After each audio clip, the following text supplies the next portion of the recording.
There's a lot of noise in the market when it comes to OTT platforms and services. So I want to talk about first, who are the sort of major players in the space that you guys are dealing with every day? Yeah, I come across a new OTT platform pretty much every week. It seems like something pops up out of the weeds, or an existing online video platform decides that that's an area of focus because they have demand for it.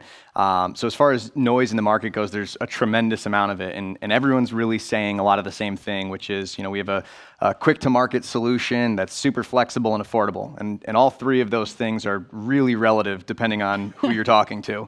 In my experiences, a lot of the products that are out there currently require some pretty hefty professional services behind them to get them launched, which is both costly and timely. But then you look at something like the MLBAMs of the world, right? You're asking kind of who we're most familiar with. I think everybody's familiar with MLBAM. They're a notable player, definitely somebody who's been in the market probably the longest. But I think new companies like Odd Networks and VHX and some of the other OTT platforms are really lowering the barrier to entry for companies to get out on these types of devices.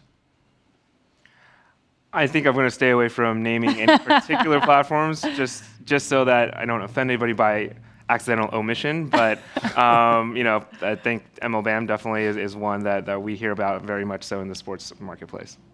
Yeah, I guess for me, I'm quite new to the whole OTT kind of platform, and in a sense, I'm going to conferences and I'm finding about these new players on the market. And what I do like about the OTT platform is that you can kind of intertwine different companies, so you can use a separate paywall provider versus someone who hosts your videos, such as like Yala or Bright Cove, or, along those lines. So there's a lot of players out there on the market. So for me, that's what I'm kind of looking at now, just researching who's available.